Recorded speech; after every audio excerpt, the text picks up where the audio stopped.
All right, so here we have a 2007 Jeep Wrangler. This customer, they have recently purchased this vehicle and an RV. They hooked the vehicle up to the back of the RV. It has an auxiliary brake controller. They had it set way too high. What happened was it was dragging the brakes the complete time they were going. We got so hot in our front brakes, it's definitely all warped and pulsating. But we got this crazy red color, so we know it got super hot. It burnt away the dust boot for the caliper. So what we're going to do today is we're going to go ahead and replace the rotor for warpage, a new caliper, a new brake hose. We're also going to be doing the rear. We're going to be doing the same thing in the rear. And then flushing all the fluid out because we reached the maximum temperature of the fluid. So we want to ensure that we do have good fluid for the future. So we'll drain that out and add new fluid. So we're going to go ahead and disassemble the front. We're not worried about stopping any fluid from dripping because we're going to replace the complete amount of fluid here. So we'll get started disconnecting stuff.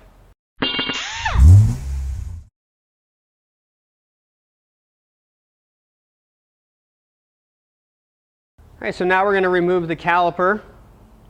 So here's the caliper mounting bracket. We're going to remove these two bolts, and this will remove the caliper.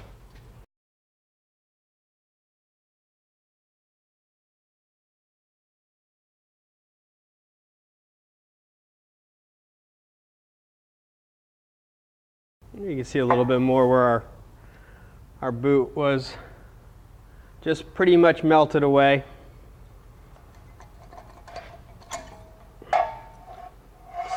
You can see where the pad got really hot.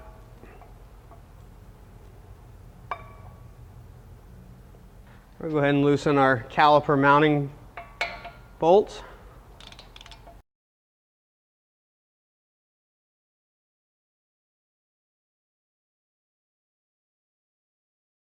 All right, so the rotor, we're pretty much just bonded right here with this little rust. So we're going to use the mallet. We're replacing this rotor, so it doesn't really matter where we hit. Right. All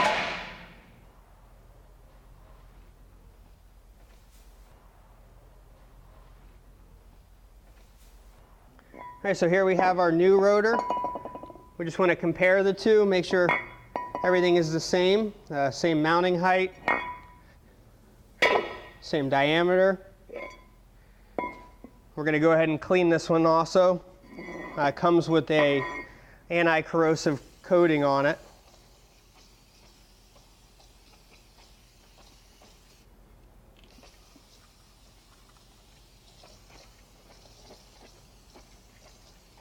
All right. You can see on our old rotor here, we have low spots and we have high spots. This would be the pedal pulsation that the customer was complaining about. Definitely warped pretty bad in that. All right, so once we remove the rotor, we can see that the ABS sensor has gotten a little bit of heat. You can see the rubber insulation has melted. It's stuck to the back of the dust shield there. So we're going to go ahead and replace the ABS sensors on both front wheels here.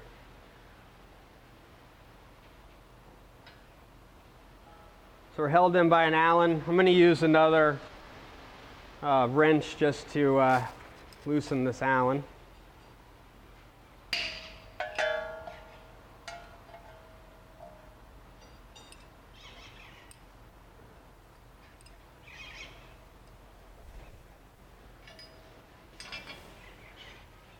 All right, so this one is a little tricky.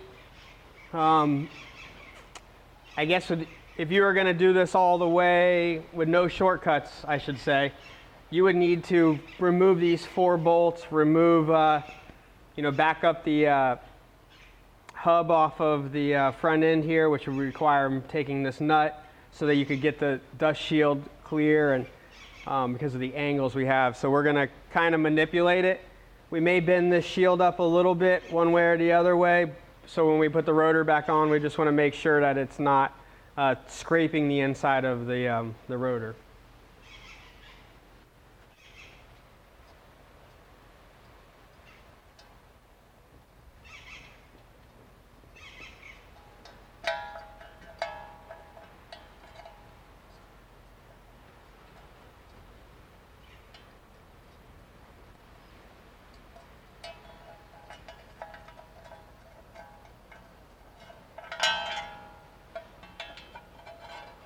Okay, so we're removing it all from the mounts.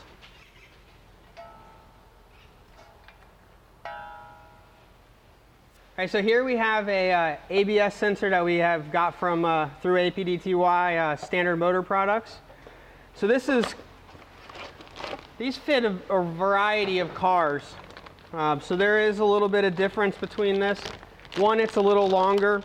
So the Jeeps that are got a lift kit on them and things like that, this will accommodate that lift or that body lift or whatever way you went to do that.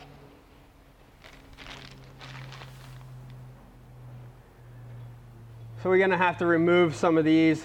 We don't have that on here. Once we get the sensor in and everything else, we'll go ahead and arrange all these so they fit how they're supposed to. The length, just a little bit longer. Our plug is right here behind the shock over. So we're going to go ahead and work on getting this mounted in there. We don't want to crease the end and all that stuff, so we're going to have to be real gentle laying that into there. So.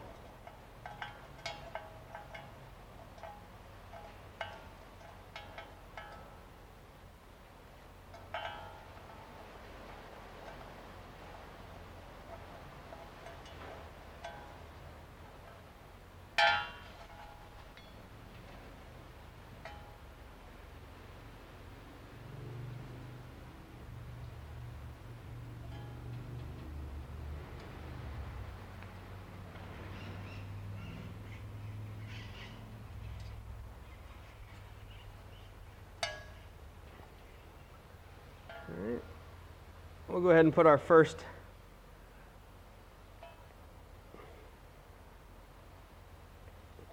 clip in, and we'll run this back. Once we get the caliper and the hose on and all that, we'll come back to running that wire and attaching it to the brake hose. We'll go ahead and put the bolt in.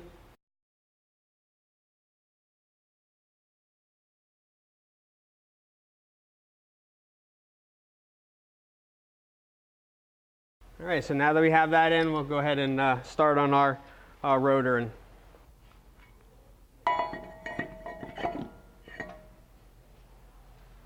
Okay, so now we have our new caliper. We don't have pads in our caliper. We're going to go ahead and bolt the caliper up and then remove the caliper from the mounting bracket to put the brake pads in.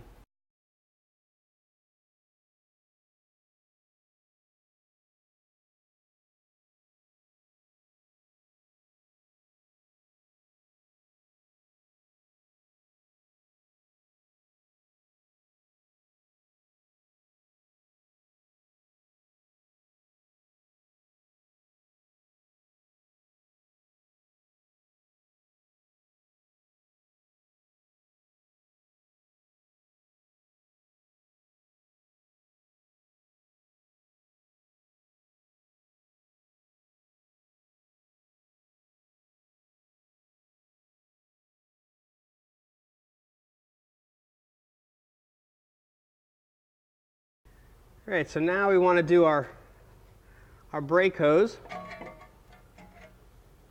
So go ahead and release our zip tie, our hold down.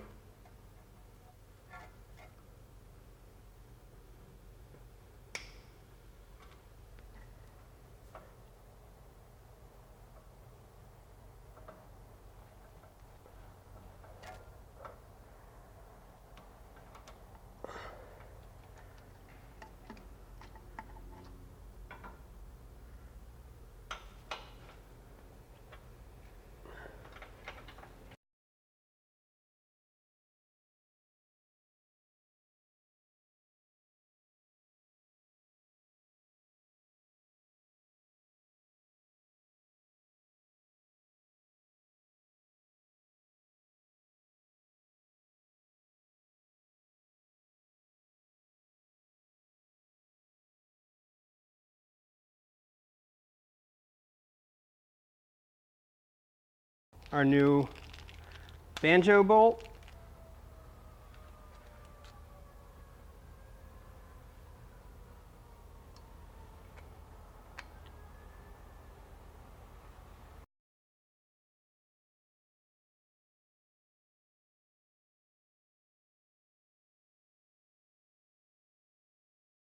All right, so now we're over on the front right. We'll go ahead and do the same thing again.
All right, so that does it for the front.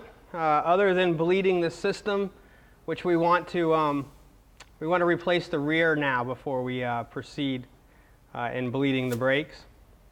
So now we'll go to the back and do the back.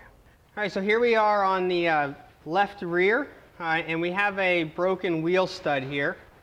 So within doing this side of the brake job, we're also going to be replacing this wheel stud. So we'll go ahead and break it down now, pull off our caliper, our mounting bracket, and our rotor.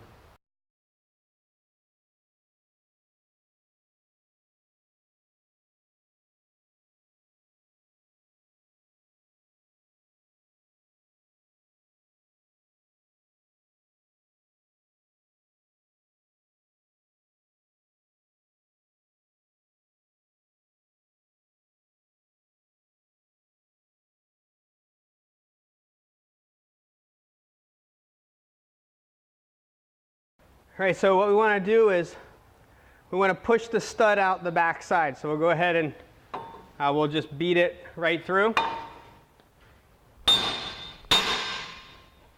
right, so here's our new stud. So when shopping for the stud, you want to make sure that you have the correct size. The knurl, which is going to fit in here and lock it down. And then actually, you know, the thread pitch and everything. So they are specific to the vehicle.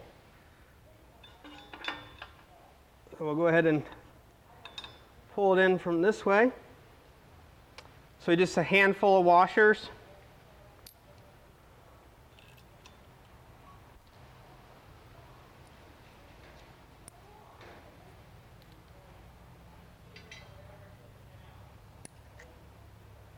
So we just want to make sure that our lug doesn't go through our washer. So you have different sizes. You know, so I have the bigger one.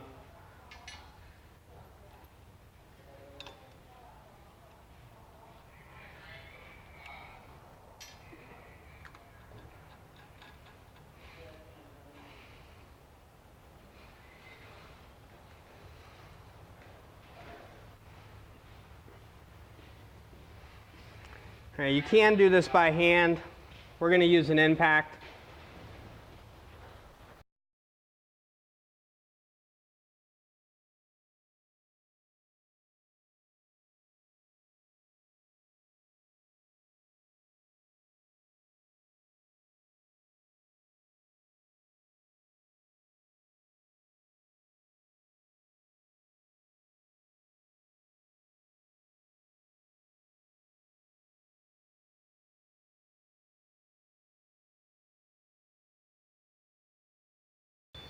So we just want to pull till it's flush in the back.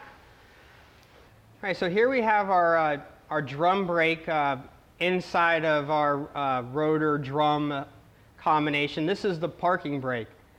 This is the adjuster for the parking brake. As we make this wider, we make the shoes make contact. So what we want to do is we want to adjust this to make almost contact so that when we use the emergency brake, it is right there and catches right away. We don't have a long throw. So we just go ahead and we give it a little click. So let's see, usually you go about a half a turn, check it, do another half a turn. What we're looking for is, once we put this on, we want to have a nice even rub. We don't want to be dragging. If we're dragging, then that would be applying the brake. So another way is, once you do this, you drive your car around the block, you feel your rim and hub, and you can tell, you know, if it's hot, then it's dragging. All right, so there we got a little bit closer. And you can hear it. We're going to go ahead and go with that. It's just barely touching. Right, go ahead and put our mounting bracket back on.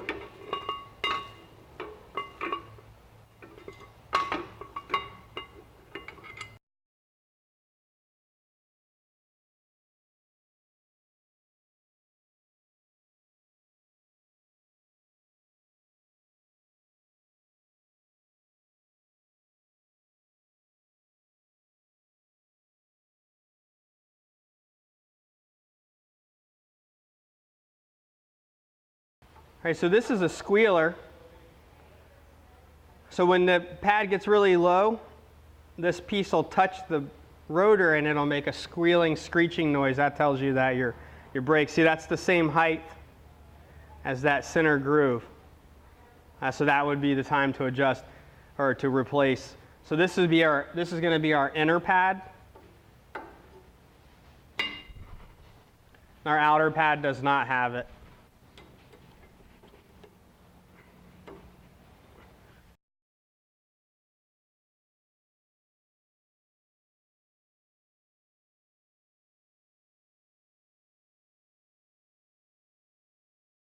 All right, so now that we have got the left rear done, we'll go ahead and do the right rear now. All right, so here we are at the rear right now. I'll go ahead and push the caliper back.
All right, so now we have everything back together. It's time to lay out our ABS wire.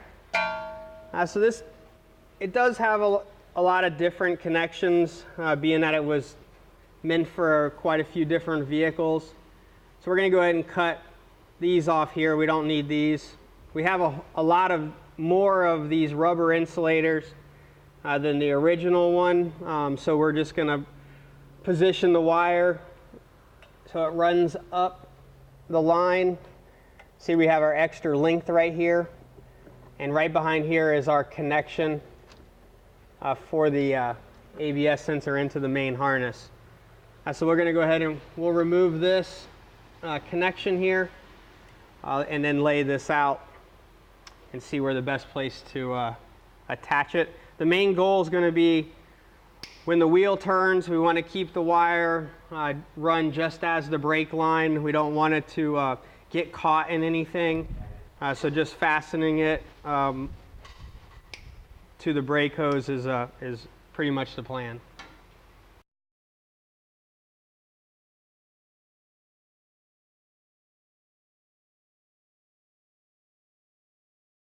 We'll go ahead and pull this wire so you can see there is a safety connection on this wire.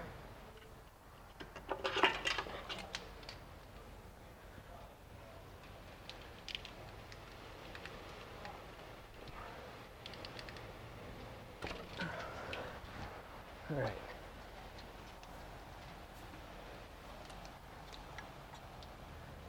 Okay, so this is the ABS wire. These two little pop pins, push pins, they're right on the back side of the shock tower.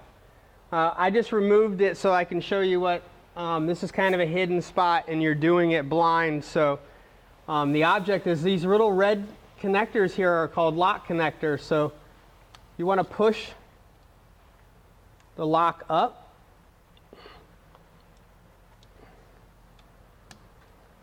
Okay, so now the lock is up, so now I can push the button.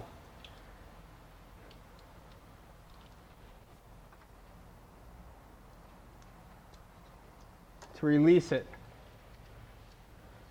Okay, so that gets my old one off. So I'm going to go ahead and I'm going to reattach that.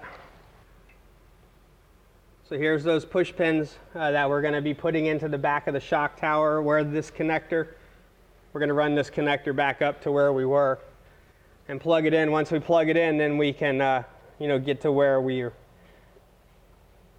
have everything. The other one I'm going to do is, so this is a heat shield for the motor mount. This is the exhaust.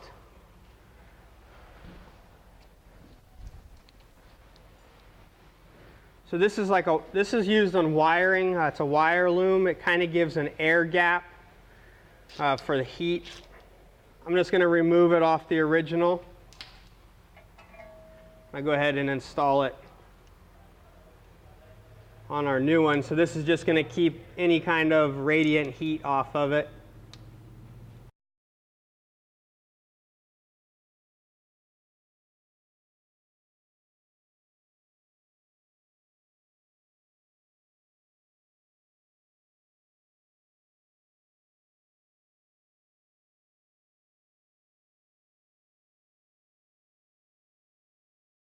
All right, so now that we finished the driver's side, we'll go ahead and head over to the passenger side and do the same thing over there. Now we want to bleed the brakes. We're going to go ahead and get all the fluid out of this because just the amount of heat that this thing went through. We're going to try to change as much of the fluid out as we can. So we're going to go around to all the calipers. We're going to loosen the bleeders up. We're going to remove the cap from the master cylinder. That way we can relieve some pressure. And we're going to go ahead and let these drip, refilling the master maybe 1 or 2 times before we actually get into bleeding the brakes.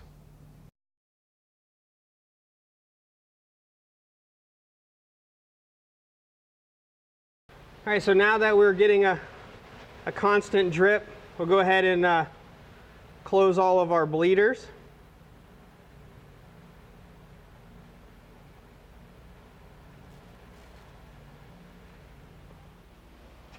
All right, so now we want to bleed the brakes. We're going to start with the farthest brake from the master cylinder. So we're going to go right rear, right front, left front, and then come back again and do the same sequence. So we're doing a complete bleed, so we'll probably go through this sequence 2 or 3 times. What we want to see is we don't want to see any bubbles. We want to see nice clean fluid. And then obviously operating the pedal should get a lot firmer as we get through the process here. All right, so we're going to go ahead and we're going to do it on a 3 pump. So we're going to do 3 slow pumps and then hold it and then open the bleeder up. while he's still holding it, and then we'll close it and then repeat the process. All right, so go ahead and pump it up.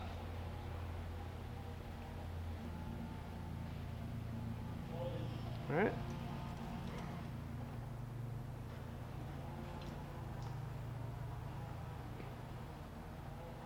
Okay, pump it up. So that was pretty good. We did a lot of gravity bleeding. We never let the system go dry, so we were just constantly pushing the fluid out.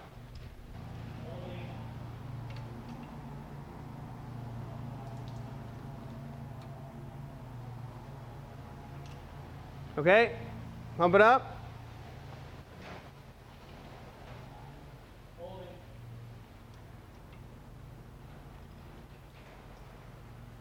Okay, so we're getting a pretty good stream out of the back there. Now we'll go ahead and we'll go over to the left rear.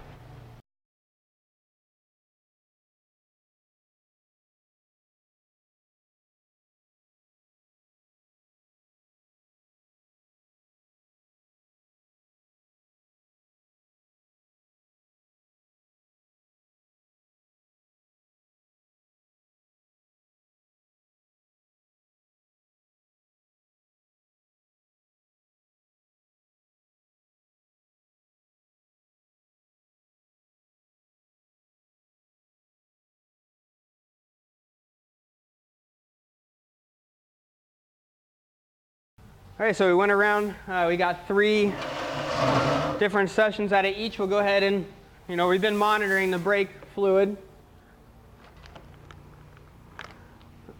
All right, so we're gonna go ahead and, we'll go ahead and start the vehicle up, apply the brakes a couple times.